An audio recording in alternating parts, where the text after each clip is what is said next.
Price B to God. கர்த்தருக்கு ஸ்தோத்திரம். 2026 இந்த புதிய வருடத்தை காண செய்த தேவாதி தேவனை நான் முதலாவது ஸ்தோத்தரிக்கிறேன். இந்த வருடத்திலும் தேவன் நமக்கு கொடுத்த வாக்குத்தத்தம் கட்டுவேன். எரேமியா 24:6 வாசிக்கிறோம். அவர்களுக்கு நன்மை உண்டாக நான் என் கண்களை அவர்கள் மேல் வைத்து அவர்களை இந்த தேசத்துக்கு திரும்பி வர பண்ணி அவர்களை கட்டுவேன், அவர்களை இடிக்க மாட்டேன், அவர்களை நாட்டுவேன், அவர்களை பிடுங்க மாட்டேன் என்று கர்த்தர் சொல்லுகிறதாக நாம் வாசிக்கிறோம்ல. இந்த வருடம் தேவன் உங்களை கட்டுகிற வருடம்.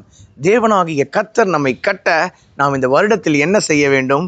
யோபு 22:23 வாசிக்கிறோம். நீர் சர்வ வல்லவரிடத்தில் மனம் திரும்பினால் திரும்ப கட்டப்படுவீர், அக்கிரமத்தை உமது கூடாரத்துக்கு தூரமாக்குவீர் என்று வாசிக்கிறோம்ல. நாம் தேவனிடத்தில் மனம் திரும்புகிற போது தேவனாகிய கர்த்தர் இந்த வருடத்தில் நம்மை கட்டி எழுப்ப அவர் உண்மை உள்ளவராக இருக்கிறார்ல. நாம் மனம் திரும்ப நம்முடைய மனதை தேவனிடமாக திருப்ப வேண்டும். நம்மளுடைய மனது, நம்மளுடைய இருதயம் தேவனுக்கு முன்பாக எப்படி இருக்கிறது கொஞ்சம் யோசிச்சு பாருங்களேன்.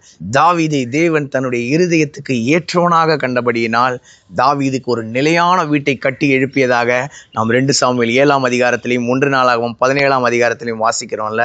அன்றைக்கு தானியேல் தன்னுடைய மனதை தேவனிடம் செலுத்தின முதல் நாள் துவங்கி தானியேலின் செபம் கேட்கப்பட்டது.